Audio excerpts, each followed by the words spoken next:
Chers amis, bonjour. Là je sors du boulot, donc je suis même pas encore arrivé dans Naku. Je voulais intervenir un peu sur l'entrevue que Jean-Pierre Bemba a accordée à la presse aujourd'hui.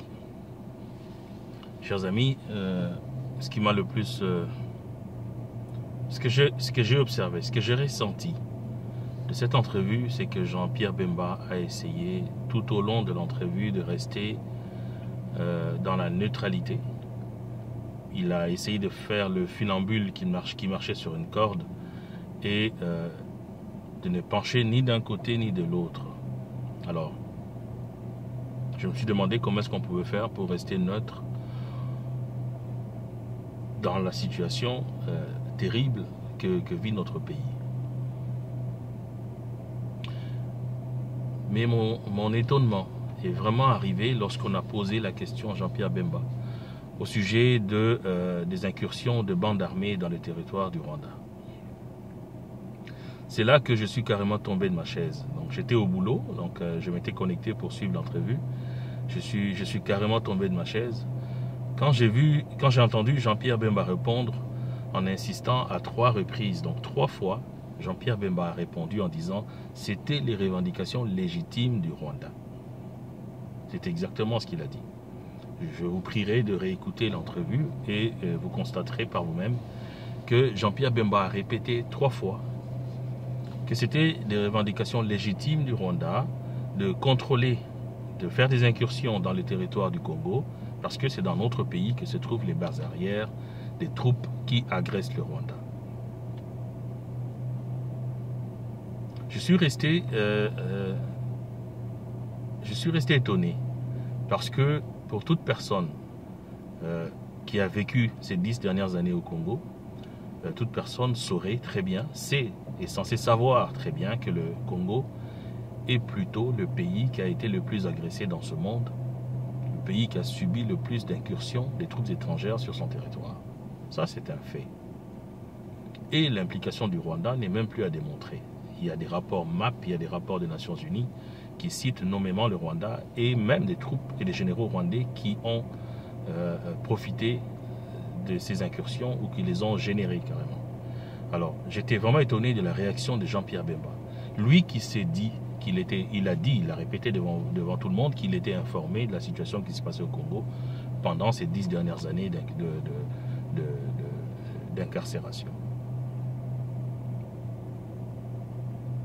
Jean-Pierre Bemba m'a donné l'impression d'une personne qui avait peur de Kagame.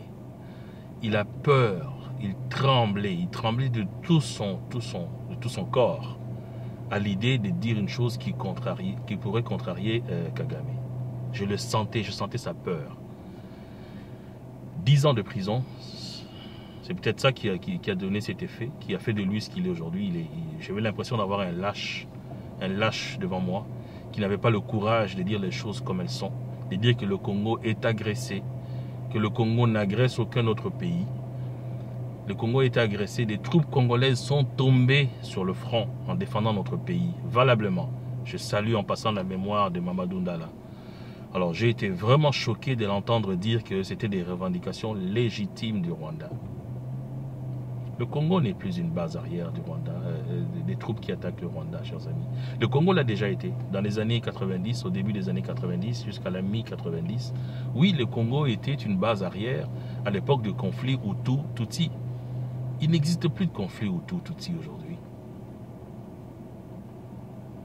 Il n'y a aucune incursion, aucune attaque rwandaise qui n'est justifiée par le conflit entre Hutu et Tutsi aujourd'hui.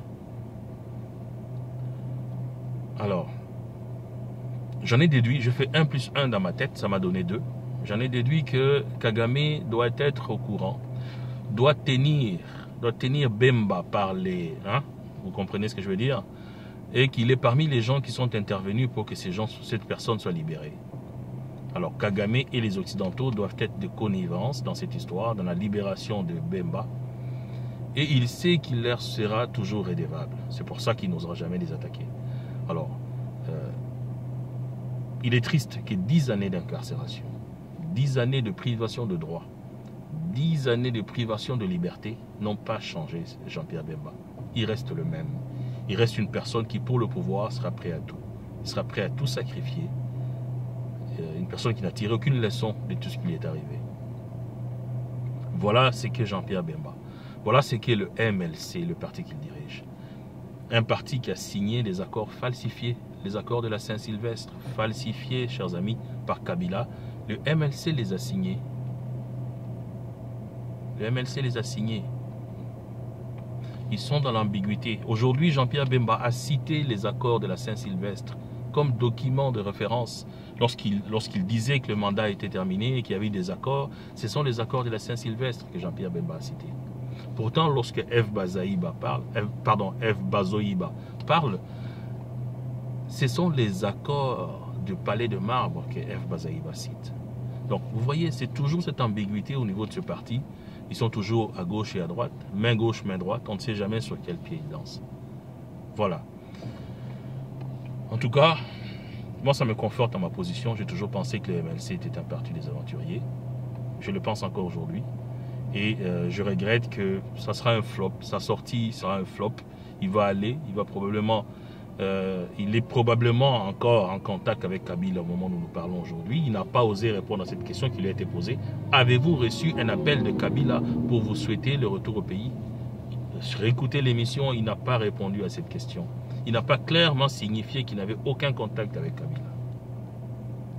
À la question de savoir pourquoi Chader était venu au congrès du MLC alors qu'il n'est jamais allé dans un autre congrès d'un quelconque parti, il n'a pas non plus répondu à cette question. Réécoutez l'émission.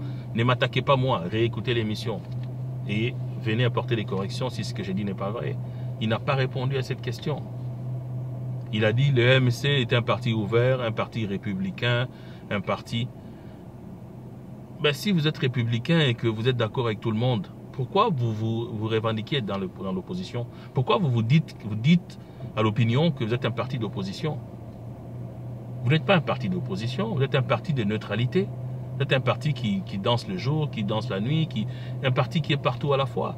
Soyez honnête, assumez votre position, dites ce que vous êtes réellement, personne ne vous condamnera. Si vous dites que vous êtes un parti neutre, un parti qui n'est ni kabiliste ni de l'opposition, ben nous on va accepter, on va vous prendre tel que vous êtes et considérer que vous n'êtes pas de l'opposition et arrêter de vous faire des remarques.